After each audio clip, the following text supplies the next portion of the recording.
Año 2025. Buscando el reino de Dios y su justicia.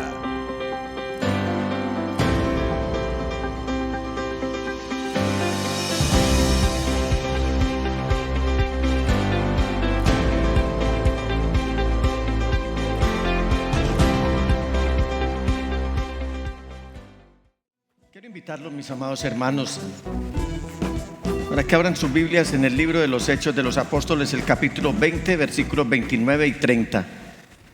Capítulo 20 del libro de los Hechos de los Apóstoles, versículos 29 y 30.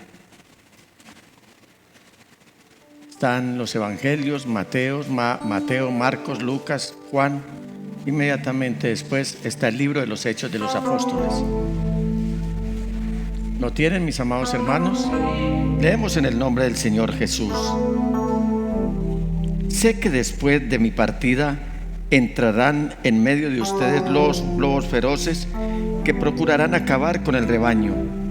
Aún de entre ustedes mismos se levantarán algunos que enseñarán falsedades para arrastrar a los discípulos que los sigan. Amén, amén y amén. Pastor. Estamos con mucha alegría, Señor, delante de ti por tu palabra. Nos alegramos en ti por la hermosura de tu santidad que hemos visto, Señor. Hoy nos rendimos ante ti para escuchar tu voz. Gracias. Y queremos decirte, glorifícate, Señor, en este lugar. Amén. A ti toda la gloria y el honor por tu palabra y por tu nombre. Te adoramos en el nombre de Jesús. Amén y amén. Amén y amén. Siéntense, mis amados hermanos. Espero que estén muy bien y agradezco al Dios del cielo que hoy haya puesto en su corazón el haber venido a celebrar este culto a Él y con la disposición también de sentarse a escuchar su eterna palabra. Y quisiera comenzar con una pregunta. ¿Qué es lo más parecido a la verdad? ¿Qué es lo más parecido a la verdad? La mentira. Digamos que dentro de todo lo que se está viviendo en el mundo actual, hemos sido muy observadores de lo que ha venido también sufriendo el cristianismo.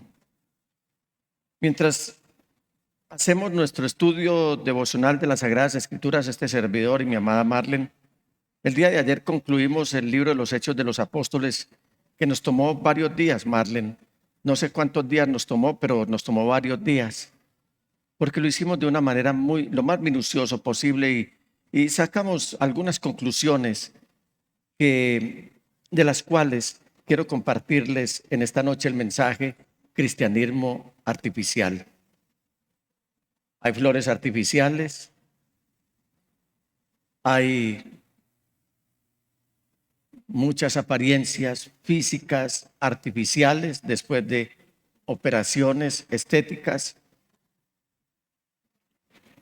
Hay cabellos artificiales, hay flores artificiales, hay hojas artificiales, hay uñas artificiales,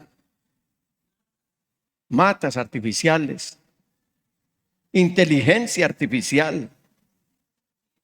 Y sabe algo, el cristianismo que debería vivir a la última moda, a veces se ve como viviendo la penúltima moda. Y también hay cristianismo artificial. Un cristianismo fingido, un cristianismo engañoso, un cristianismo que no es cristianismo. Como lo aprendimos esta mañana, Marlene, también en el libro de los Romanos. Lo que escribe Pablo en esa epístola tan maravillosa, en ese capítulo 1. Cristianismo artificial. Cuando yo encuentro una escritura en el libro de Apocalipsis, capítulo 22, versículo 11, o sea, ya en el epílogo, no solamente del Nuevo Testamento, sino en el epílogo de la Biblia, ya cuando la Biblia está a punto de cerrarse. El Señor está a punto de cerrar la Biblia para dejar plasmado en las Escrituras lo que Él tenía que decir. Él le está diciendo a Juan y nos dice a nosotros también, los pastores, digamos que nos da una orden. Y Él nos dice, deja, es decir, para Ya no insistas más, ya no te desgastes más. Deja que las cosas queden así como si fueran una fotografía. Como quedó, quedó. ¿Recuerdan ahora años cuando se tomaban las fotografías? Uno no venía a darse cuenta cómo había quedado la fotografía o cómo había quedado uno en la fotografía, sino después de que era revelada. Hoy se puede arreglar, precisamente con las cámaras, que ya no son tan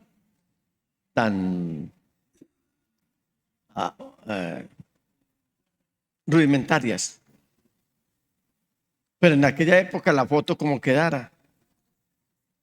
Yo me veo en una fotografía cuando tenía 8 meses.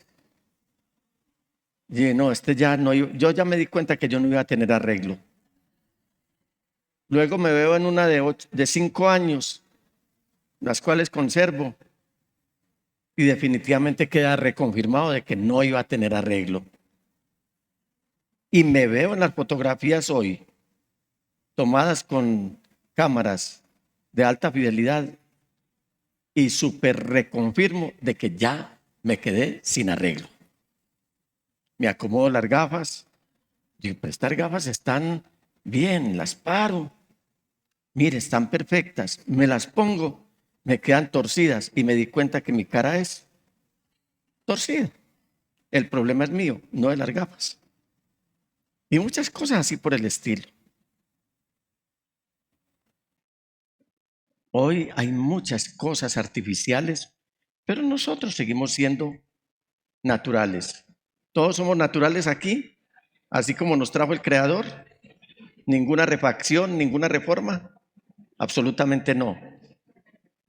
Pero sabe que el cristianismo sí está sufriendo esto. Y el Señor dice, deja que el malo, esto es muy tenebroso lo que el Señor está diciendo aquí. Deja que el malo siga haciendo el mal. Vamos contando grupos. Primer grupo, los malos. Diga, los malos. Luego dice, que el vil se siga envileciendo. Segundo grupo, que el justo siga practicando la justicia. Tercer grupo. Y cuarto grupo, que el santo siga santificándose. Esa palabra deja, con la que empieza este versículo, es como stop, para. No insistas más. A esa instancia estamos llegando nosotros los pastores, para no insistir más en hacer un llamado a la iglesia a que sean como tienen que ser y que escojan pertenecer o a los 2 primeros grupos. ¿Cuáles son los 2 primeros grupos? El de los malos y el de los viles, o que se alineen al segundo grupo, que es el de los santos y el de los justos. Y cuando usted me pregunta si hay diferencia entre santo y justo, no la hay, porque el santo es el que teme a Dios, el santificado, porque Pablo dice en el capítulo 1 de los Romanos que el Señor nos llamó no a ser cristianos, sino a ser santificados. Entonces el que teme a Dios es santo, y el santo teme a Dios, y el que teme a Dios entonces es justo, y el justo adora con reverencia, obedece la palabra del Señor y depende absolutamente de Dios. Y Pablo, en este modelo de predicación que llevó a cabo después de que el Señor le hizo este llamado para que fuera y predicara no solamente al pueblo de Israel, sino que se empleara a fondo en la predicación a los gentiles, es decir, a los que no eran del pueblo de Israel. Él tiene un apesadumbramiento que lo está llevando, digamos que a la angustia, a tal punto que él no se reserva para decir: sé que después de mi partida, no de la partida del lugar donde estaba, sino de su paso a la presencia del Señor, entrarán en medio de ustedes lobos feroces que procurarán acabar con el rebaño. ¿Qué es lo que procura el lobo feroz? Acabar con el rebaño. No dice acabar con las iglesias, sino acabar con el rebaño. ¿Cómo se acaba con un rebaño? ¿Sacrificándolo? Ahora en este modelo no, pero desorientándolo sí. Y ahí es donde están llegando muchos cristianos, víctimas de esos lobos feroces que están recibiendo una desorientación que los está dejando al margen de lo que es vivir en la presencia del Señor. Es más, la denuncia que el apóstol hace es muy fuerte, es muy clara y creo que lo estamos viviendo hoy en el cristianismo, no solamente en Colombia, sino a nivel mundial. Dice, aún de entre ustedes mismos, o sea, desde la misma iglesia, se levantarán algunos que enseñarán falsedades para arrastrar a los discípulos que los sigan. Una cosa es formar discípulos para que sirvan y otra cosa es instruir adeptos para que los sigan a uno. La formación la debe recibir ustedes para que sirva al Señor y no para seguir a hombres, no para seguir movimientos, ni iglesias, ni sectas. ¿Esto qué me lleva a pensar a mí, mis amados hermanos? Que es posible y es probable que muchos cristianos anden engañando y siendo engañados como resultado de creer que todo lo que hacen bajo su propio concepto es bueno. Sin embargo, Dios está diciendo lo contrario. A hoy se estima que en el mundo hay 2.200 millones de cristianos en todo el mundo. 2.200 millones de cristianos. Pero le surge a uno siempre la pregunta, ¿son todos estos cristianos metidos en las estadísticas del cristianismo genuino, original, auténtico, consagrado a Dios, santo?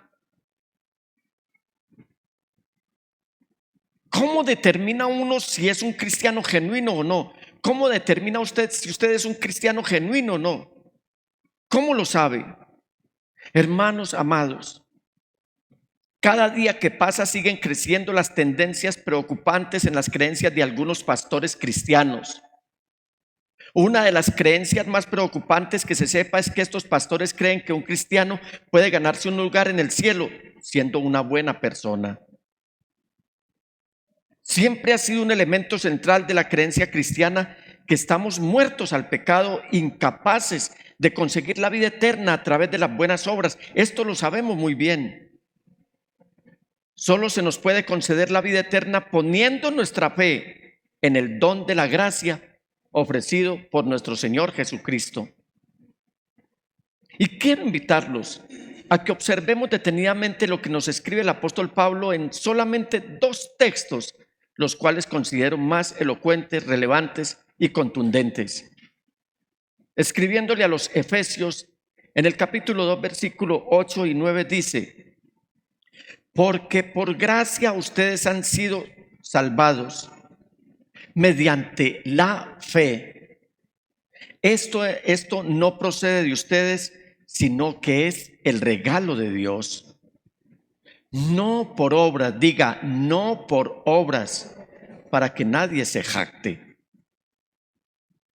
Hace mucho tiempo, antes de yo conocer a Cristo Jesús, fui llevado por un adulto mayor, un hombre mayor, a hacer un recorrido por algunos lugares. Ni siquiera vivía aquí en la ciudad de Medellín. Un hombre muy bondadoso, un ejemplo para su familia y ejemplo de trabajo. Y me trajo a Medellín a algunos menesteres, y una vez llegamos a su casa donde estaban sus hijos y su esposa, que sí vivían aquí. Él me dijo por la noche: mañana necesito llevarte a que conozcas, en estas pocas horas que vamos a estar en la ciudad, algunos lugares, y me llevó a uno de los templos de la religión imperial romana más importante, no solamente de Medellín, sino del mundo, como fue la Catedral Metropolitana. Y él me decía: estas lámparas las regaló el señor Pablo Tobón Uribe. Este mármol lo regaló el señor Pablo Tobón Uribe. Y me mostraba una serie de elementos de los cuales él tenía conocimiento de la historia. Y me dijo, definitivamente ese hombre se ganó el cielo estando aquí en la tierra. Y yo como que me quedé convencido porque yo no conocía de la palabra del Señor. Pero una vez conociendo las Escrituras y con ellas a Cristo Jesús, me doy cuenta que por muchas obras, por muchos benefactores que haya, por mucho altruismo, por mucha generosidad que la gente demuestre para ganarse el cielo no se gana por obras. Al cielo entramos por la fe en Cristo Jesús. Otra escritura. Vamos a Tito 3, 4 y 5. Dice el apóstol Pablo: pero cuando se manifestaron la bondad y el amor de Dios nuestro Salvador, vea esto, cuando se manifestaron la bondad y el amor de Dios nuestro Salvador, Él nos salvó, no por nuestras propias obras de justicia, sino por su misericordia. Nos salvó mediante el lavamiento de la regeneración y de la renovación por el Espíritu Santo. O sea que esta salvación solamente la alcanzamos viviendo en santidad. Y esa santidad la guía en nosotros el Espíritu Santo. Y particularmente en esta escritura de Tito, el apóstol Pablo nos está hablando fuertemente en contra de la idea de que las buenas obras son un ingrediente fundamental que contribuye a la salvación. Él lo está dejando muy claro. Mire lo que él dice: Cristo nos salvó no por obras de justicia que nosotros hubiéramos hecho, sino que según su misericordia, Él lo ha hecho por el lavamiento de la regeneración y por la renovación del Espíritu Santo. Pero vamos a ver qué nos dice el Señor Jesús frente al tema. Y el apóstol Juan en el capítulo 6, en el capítulo 14, versículo 6 de su evangelio dice: yo soy el camino y la verdad y la vida. Nadie, diga nadie, llega al Padre sino por mí, dijo el Señor Jesús, y lo sigue diciendo hoy. Frente a las escrituras que acabamos de mencionar, me surge una pregunta que a la vez debe ser una inquietud para todos. ¿Qué debemos hacer con los cristianos que niegan los componentes clave de la fe cristiana? ¿Qué debemos hacer? ¿Cómo actuar? ¿Cómo enfrentar esta situación? La respuesta sencilla.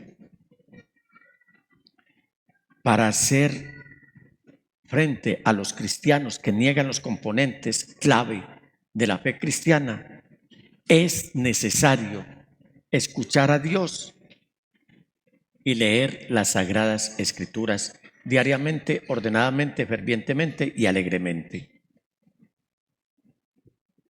Y en las Escrituras encontramos una serie de advertencias a las cuales les tenemos que prestar mucha atención. Advertencias de las Escrituras, no de un ser humano, es de la palabra de Dios escrita, y dice: entrarán en medio de ustedes lobos feroces. Y esta es una de las advertencias más graves que nos está haciendo la palabra del Señor. Es que muchos no cristianos se unirán a la iglesia bajo el pretexto de ser cristianos. Pablo ya lo advirtió, ya lo leímos, pero vale la pena que lo volvamos a leer. Diga conmigo: entrarán en medio de ustedes lobos feroces. ¿Ustedes qué dicen? ¿Eso es cierto o no es cierto? ¿Ustedes se han dado cuenta de esto o no se han dado cuenta de esta realidad? ¿Se está viviendo hoy o no se está viviendo hoy?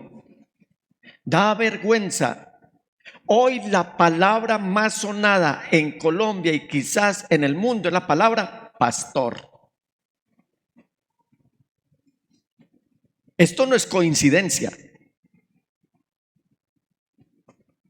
la profesión, la dignidad, el título más envilecido por estos días en Colombia es la palabra pastor, porque uno feroz se infiltró haciéndose pasar solamente por ganar fortín electoral, se hizo pasar por pastor y hoy no lo llaman el doctor. Yo no sé si será doctor o no será doctor. ¿Saben ustedes a quién me estoy refiriendo? Todos los medios de comunicación titulan el pastor fulano de tal. ¿Ustedes saben a quién me estoy refiriendo? Yo les pregunto, es que para muestra un botón, para muestra un pastor, ¿creen que la actitud de este hombre es la de un pastor? ¿Sabe qué es un pastor? Un pastor es que apacienta, que cuida, que protege, que atrae, que brinda guía, que prepara para la vida eterna, que si es posible, le toca entregar su vida por esas ovejas. Se lo dijo el Señor en ese ascenso magistral que hace de un hombre que lo ascendió de apóstol, lo ascendió a pastor, no como el modelo que hoy hay, que ascienden de pastores a apóstoles. Él ascendió al apóstol Pedro. Pedro ya lo está, en ese momento en el que está pasando este episodio, el Señor ya ha resucitado y uno de los requisitos ineludibles para que alguien sea llamado apóstol es que haya visto corpóreamente al Señor Jesús. Usted lo puede ver en el libro de los Hechos de los Apóstoles cuando van a elegir el reemplazo de Judas. Y uno de los requisitos es uno que haya sido como nosotros testigo de la resurrección de Cristo. Esta advertencia que nos está haciendo la palabra del Señor no se refería propiamente a las presiones externas que estamos recibiendo, al ataque de las tinieblas que estamos recibiendo, no. Pablo más bien se aseguró de que la iglesia supiera que de entre la misma iglesia, del seno de la iglesia, se iban a levantar hombres que iban a hablar cosas perversas para arrastrar tras de ellos a los discípulos. Lo que quiero decir hasta este momento es que el peligro surge desde adentro, desde el seno del cristianismo. Hay personas que se aprenden 1 o 2 versículos de la Biblia, inmediatamente salen dizque a predicar y se acuestan ovejas y amanecen pastores, no se sabe cómo, ni dónde, ni cuándo. Iglesia, todos los cristianos santificados debemos estar alerta, porque regularmente habrá lobos feroces que pretenden ser cristianos. Muchos de ellos inclusive hablan palabras espirituales, pero que no son bíblicas. Estos, como me he atrevido a llamarlos, pseudocristianos, descarriarán a muchos. En Mateo 7:15, miren lo que nos advierte el Señor. Y Él dice: cuídense de los falsos profetas. Vienen a ustedes disfrazados de ovejas, pero por dentro son lobos feroces. Pero en ese cuidado de nuestro buen pastor,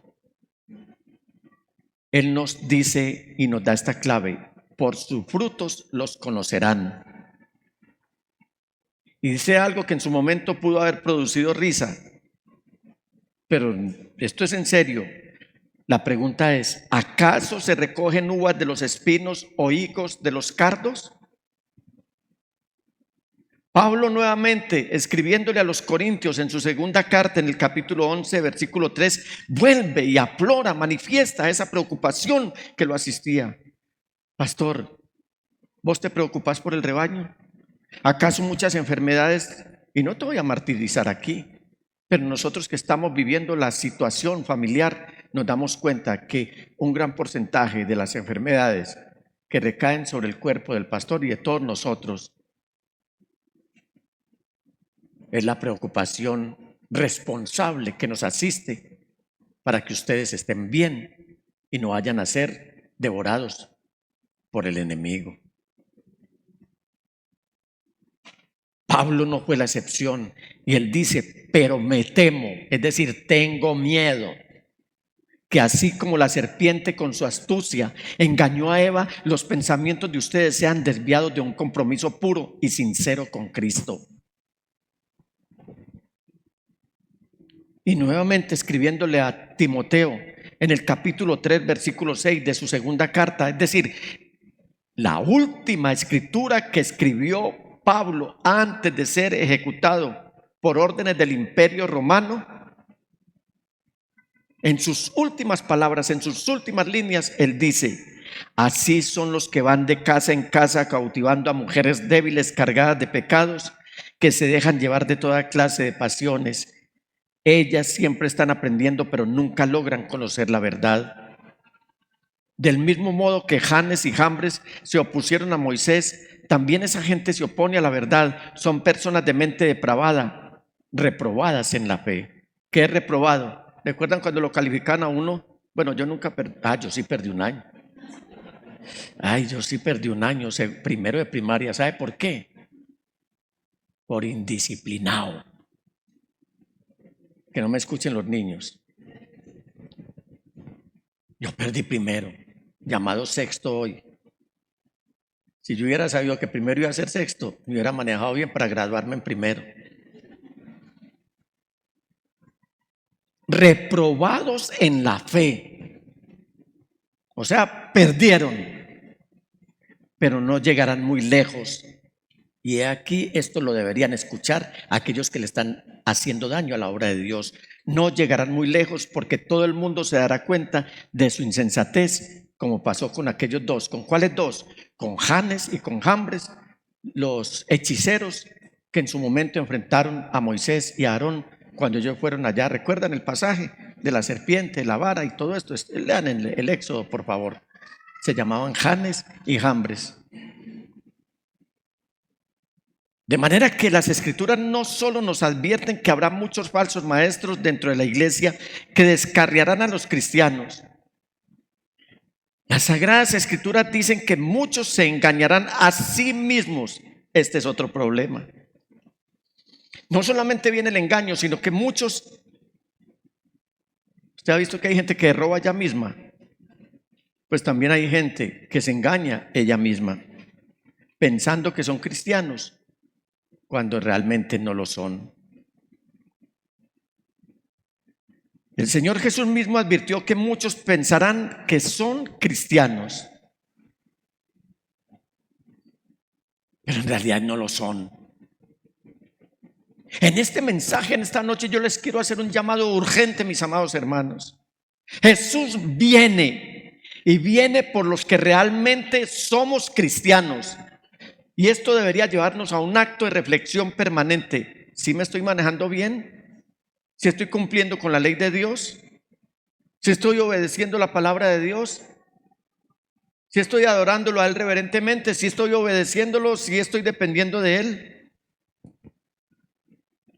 Y me parece tan escalofriante, tan estremecedora esta advertencia, que es de las más severas que el Señor Jesús hace cuando dice en el capítulo 7, versículos 21 al 23 del Evangelio de Mateo: no todo, diga no todo, diga no todo. El que me dice Señor, Señor, entrará en el reino de los cielos, sino solo el que hace la voluntad de mi Padre que está en el cielo.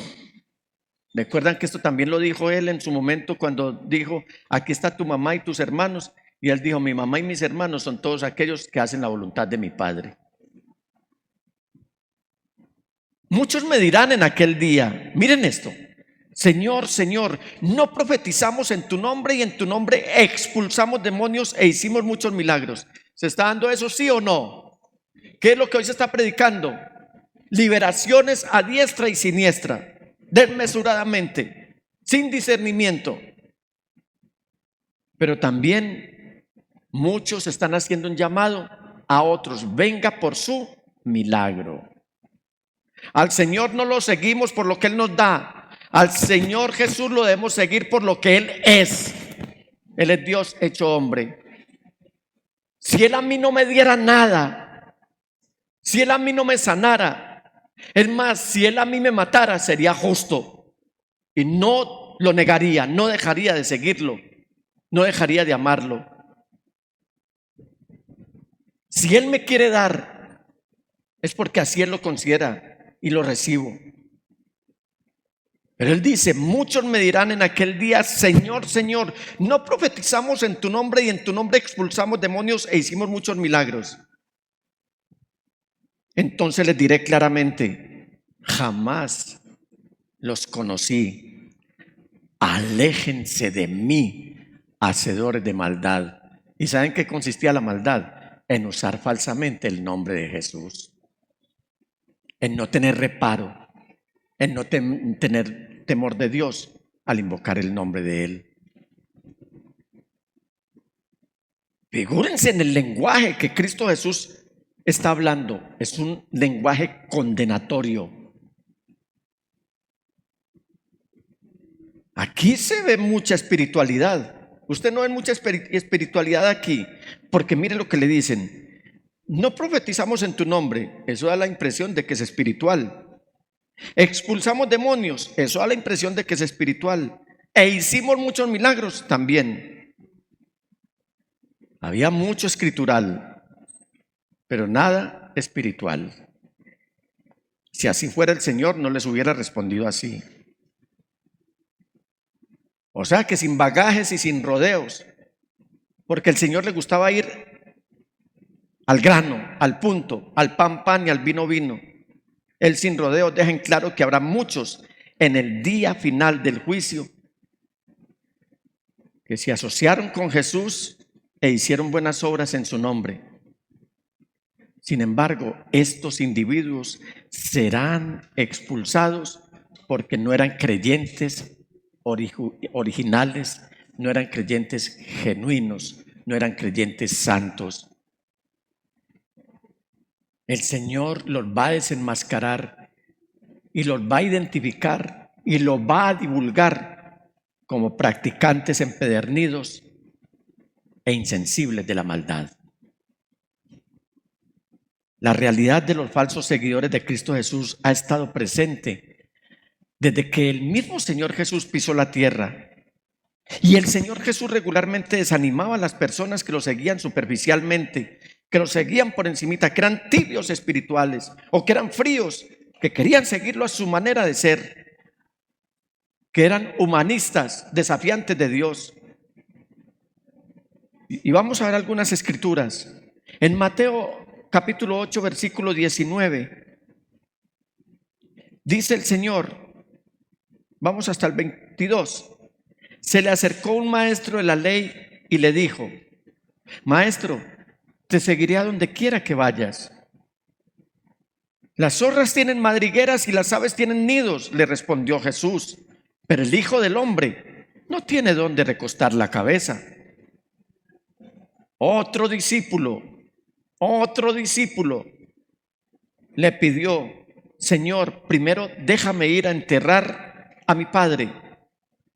Sígueme, le replicó Jesús, y deja que los muertos entierren a sus muertos.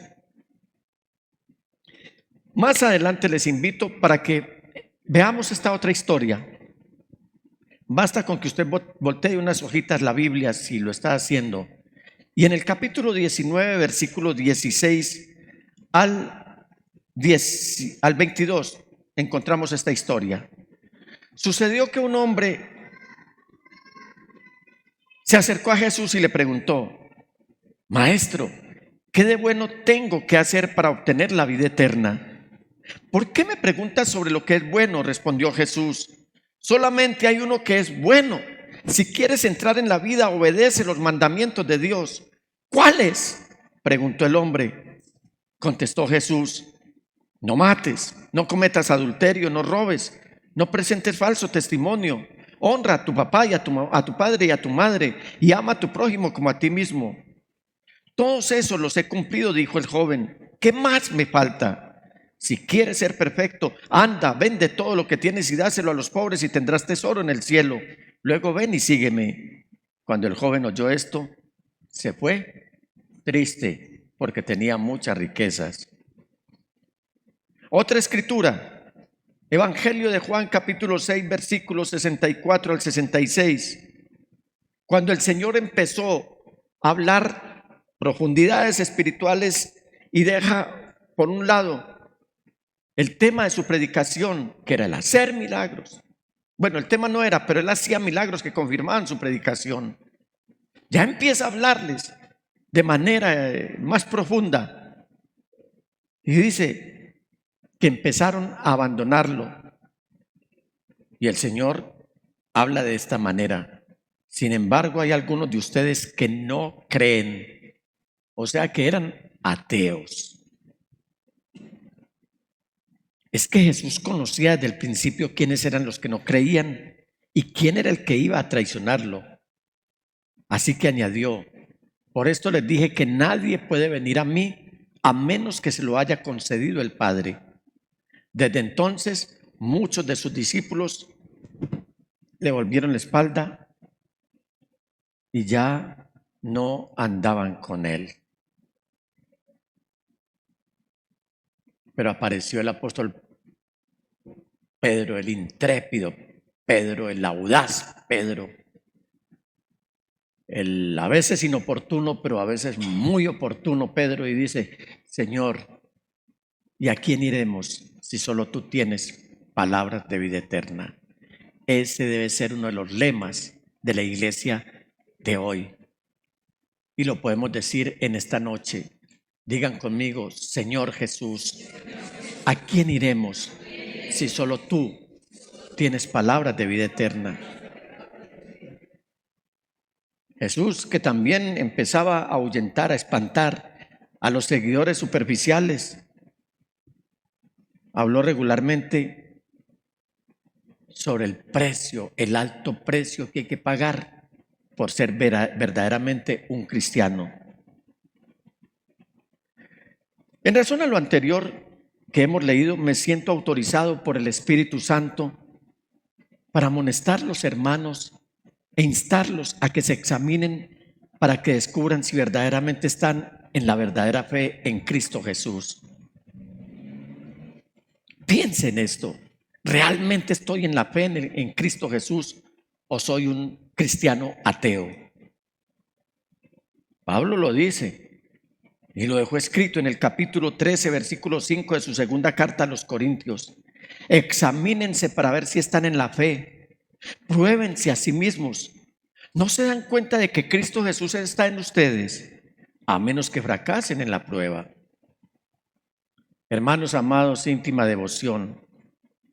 Si Pablo y los otros apóstoles reconocieron la misma realidad que Jesús de la cual está hablando el Señor Jesús, que habrá falsos maestros y falsos creyentes, es porque los hay.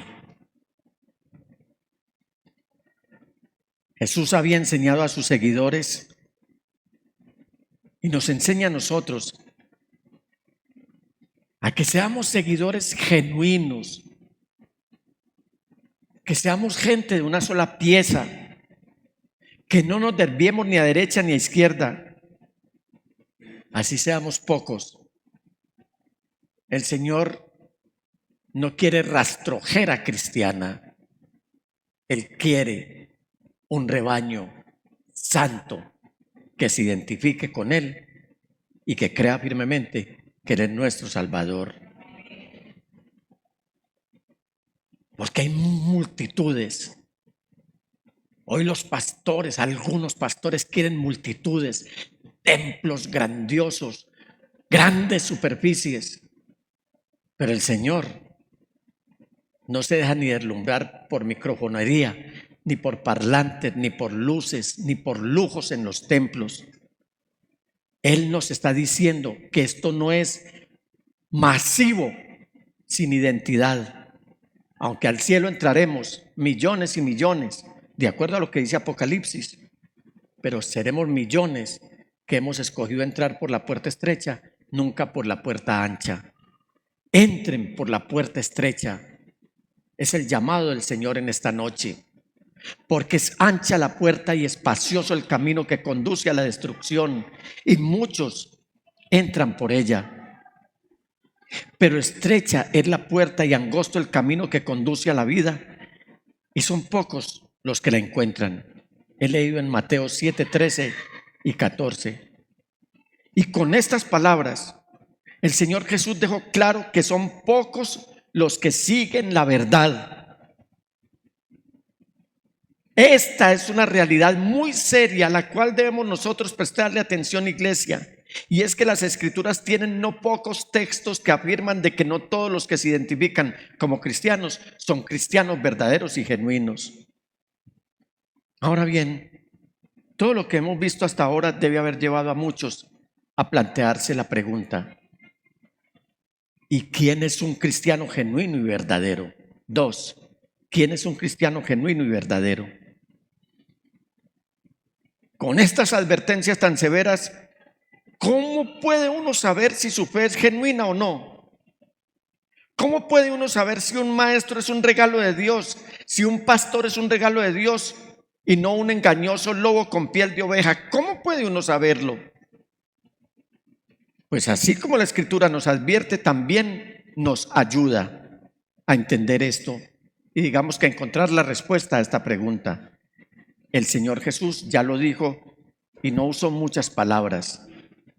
En el capítulo 14 de Juan, versículo 15, nos da la respuesta: si ustedes me aman, obedecerán mis mandamientos. Estas palabras pronunciadas por el Señor Jesús representan lo que significa ser un cristiano genuino y auténtico. Esforcémonos por obedecer la palabra, no solamente leámosla diariamente, ordenadamente, fervientemente y alegremente, sino que obedezcámosla. Esdras, del cual seguramente ustedes han oído y han leído, tenía tres características que lo identificaban.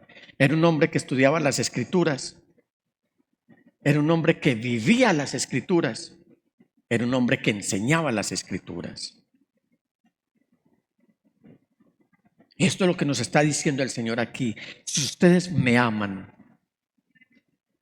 Y me voy a remitir y a tomar la licencia para hacer la pregunta sobre la primera línea de este texto: ¿cuántos aman al Señor Jesús? ¿Cuántos aman al Señor Jesús? Dígale al Señor: te amo y estoy presto a pagar el precio que sea por obedecer lo que me has mandado. Un verdadero cristiano ama a Jesús y un verdadero cristiano obedece lo que Él ha mandado. Ahora, eso no significa que los cristianos seamos perfectos, pero sí debemos ser rectos en nuestro comportamiento y en todo nuestro diario vivir. Pablo, volvemos con él, describió la lucha diaria con la carne que todos los cristianos experimentamos. Escribiéndole a los Gálatas en el capítulo 5, versículos 16 al 21, dice: vivan por el Espíritu y no seguirán los deseos de la naturaleza pecaminosa. Porque esta, ¿quién? La naturaleza pecaminosa desea lo que es contrario al Espíritu. Mire que el Espíritu ahí está en mayúscula, se está refiriendo al Espíritu Santo. Y el Espíritu desea lo que es contrario a ella. O sea, el Espíritu Santo desea lo que es contrario a la naturaleza pecaminosa. Los dos chocan, los dos se oponen entre sí, de modo que ustedes no pueden hacer lo que quieren. Pero si los guía el Espíritu, no están bajo la ley. Las obras de la naturaleza pecaminosa se conocen bien. Qué bonito que él diga esto, se conocen bien. O sea, de esto ya debemos tener conocimiento todos. ¿Cuáles son esas obras?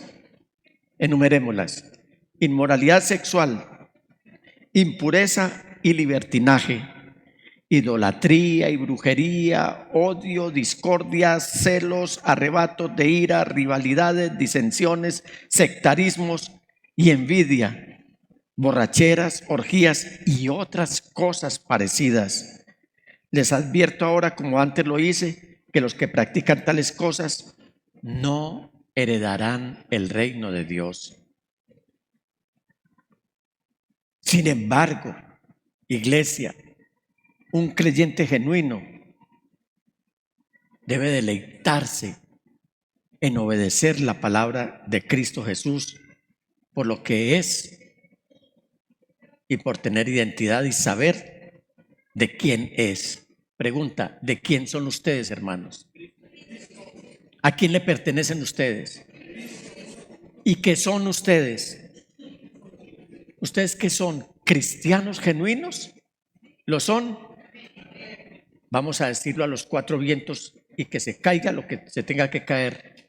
Pero diga, soy cristiano genuino y pertenezco a Cristo Jesús. Hermanos, hablemos de las realidades actuales. Un ejemplo de esto es la actual discusión entre cristianos sobre los temas LGBTIQ+, y todo el abecedario.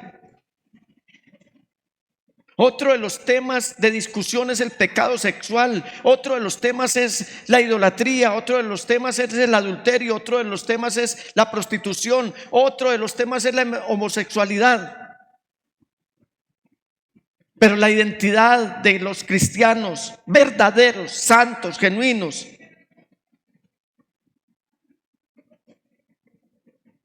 entre estos y los falsos cristianos, se hace bastante evidente. Se debe mostrar, esa diferencia debe ser visible. Nuevamente Pablo escribiéndole a los corintios y a nosotros en el capítulo 6 versículos 9 y 10, él está diciendo que los que practican tales pecados no heredarán el reino de Dios. Si está en las escrituras, no busquemos por otro lado, ni nos concentremos, ni nos centremos en las discusiones que los falsos cristianos están haciendo con respecto a la defensa de todos estos movimientos y tendencias: aborto, eutanasia, progresismo, todo lo que es feminismo, todo lo que es matriarcado, todo lo que les acabo de mencionar.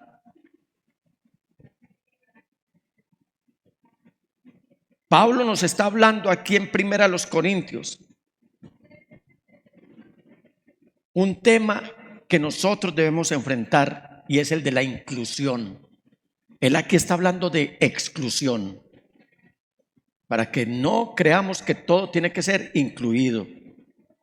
Ese tema de la inclusión se deriva de la diversidad, y la diversidad se deriva desde que se fundó el Imperio Romano. Sin embargo, muchos en la iglesia cristiana intentan evitar esas declaraciones y al contrario están predicando todo tipo de inclusión. No se dan cuenta, dice Pablo en su primera carta a los Corintios,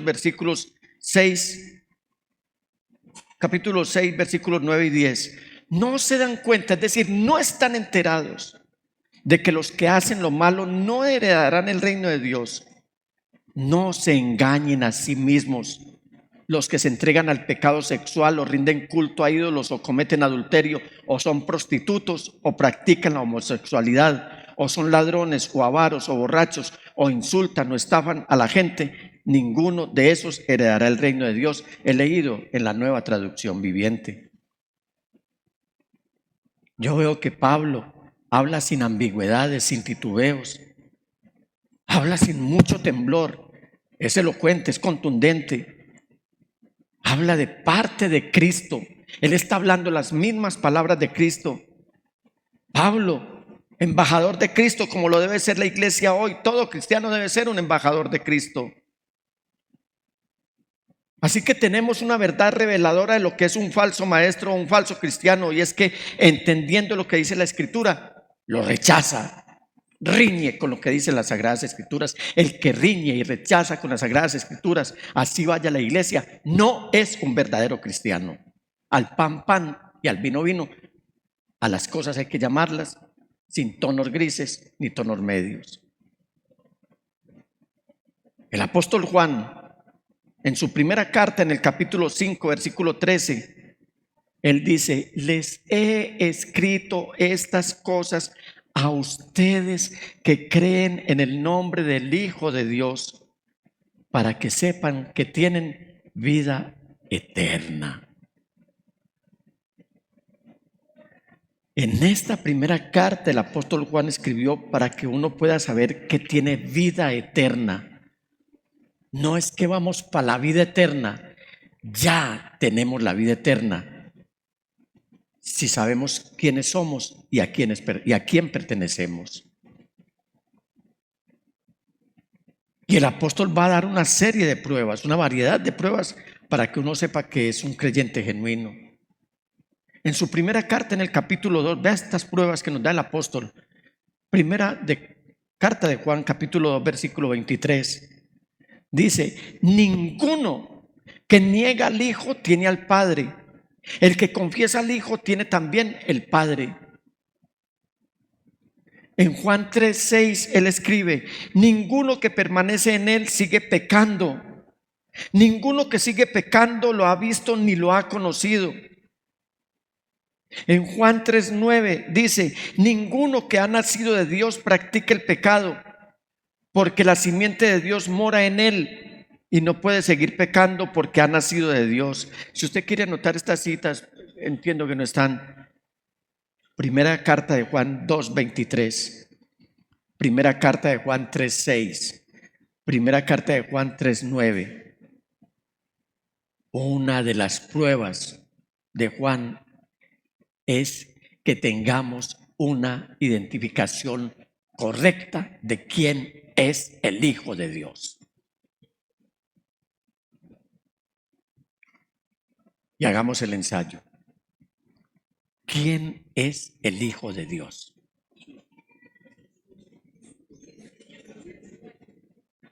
¿Quién es el Hijo de Dios? Que se estremezca el firmamento, que haya tsunamis, que haya temblor de tierra, que haya un terremoto, pero nosotros hoy lo vamos a decir porque vamos a invocar con mucha reverencia el nombre del Hijo de Dios. Usted va a decirlo bien fuerte, con autoridad espiritual. Lo va a responder: ¿quién es el Hijo de Dios? Jesús. A Él sea la honra, la gloria y el honor por siempre y para siempre. Entonces esto no se trata de asuntos doctrinales. Juan nos está afirmando que los cristianos debemos llevar una vida que sea drásticamente y notablemente diferentes a la cultura que nos está rodeando y que nos está asediando y nos está atacando. Un verdadero creyente, uno que ha nacido de Dios, no puede continuar practicando el pecado.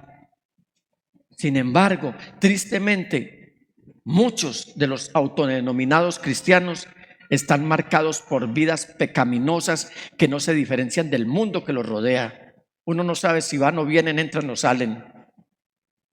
Los creyentes que están contentos y felices en su pecado, lo único que están mostrando es que no son cristianos verdaderos. En tercer lugar, digamos no al cristianismo artificial. Diga no al cristianismo artificial. Sé que este no ha sido un mensaje que a algunos les haya producido felicidad, pero es necesario predicarlo. Este es un mensaje de advertencia, mis amados hermanos, y es nuestra responsabilidad pastoral advertir también. Regularmente hablo con personas acerca de iglesias que yo consideraría dirigidas por falsos maestros y pobladas por falsos cristianos. Lamentablemente, en el tiempo y el mundo en que vivimos, hay muchos lugares donde es fácil afirmar ser cristiano, razón por la cual hay muchos supuestos cristianos que están engañando y siendo engañados. Y en esta noche les hago un llamado, hermanos, a que seamos conscientes de esto y a sentirnos seguros de asistir a una iglesia bíblicamente sólida donde podamos prosperar con el compañerismo de creyentes genuinos. Íntima devoción es una de tantas que debe haber. A que honramos la palabra de Dios, no distorsionamos la palabra de Dios. Esta es una iglesia eminentemente bíblica. cristocéntrica, respetuosa de la palabra de Dios. Así que usted puede estar tranquilo, puede reposar cada que usted venga a esta iglesia, a este templo. Puede venir tranquilo con la certeza de que está asistiendo a una iglesia seriamente bíblica. Sea parte del cristianismo genuino, donde escuchamos la eterna palabra de Dios enseñada fielmente y sin transigencia ni ambigüedades, y mucho menos sin titubeos. Hermanos, procuremos de esta manera ferviente no perder de vista las sendas antiguas, el camino de santidad, y retener lo que hemos recibido para que ninguno arrebate la corona. El Señor Jesús les bendiga.